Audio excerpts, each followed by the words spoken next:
The house knew before she did. It always does. Claire stood in the hallway, holding his coat.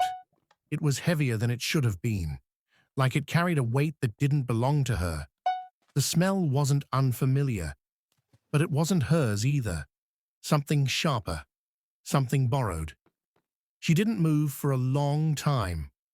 Mark was in the shower, water pounding against the tile like it was trying to drown something out. He'd come home late, later than usual.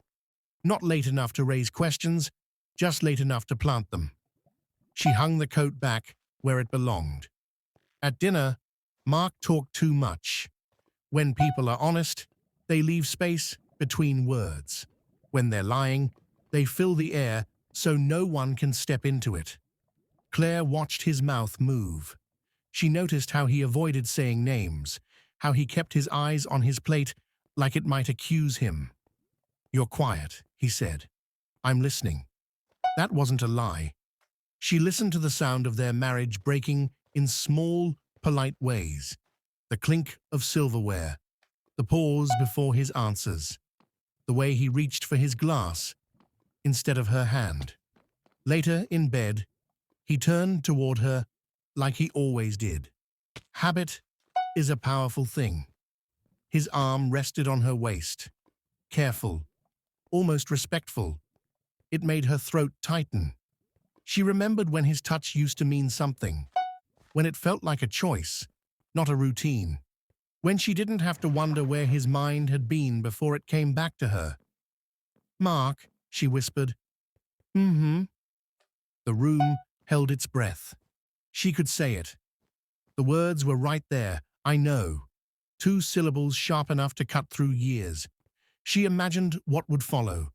Denial, anger, tears, apologies that arrived too late. Instead, she asked, "Do you still see me?" He didn't answer right away.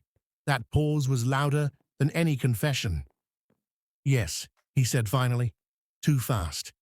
She closed her eyes. That was the moment. Not the coat, not the late nights, not even the imagined woman whose face Claire refused to give shape to. It was the hesitation, the moment he chose the safer lie over the dangerous truth. Claire turned onto her side, putting her back to him. Mark's hand fell away, uncertain, as if it didn't know where it was allowed to be anymore.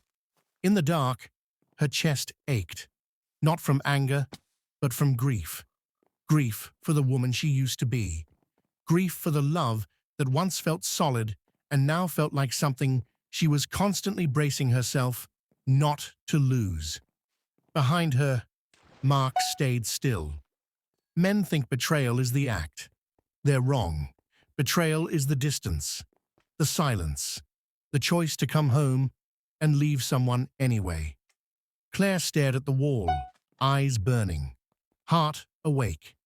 And for the first time, she didn't wonder if she would leave. She wondered how long she would survive if she didn't.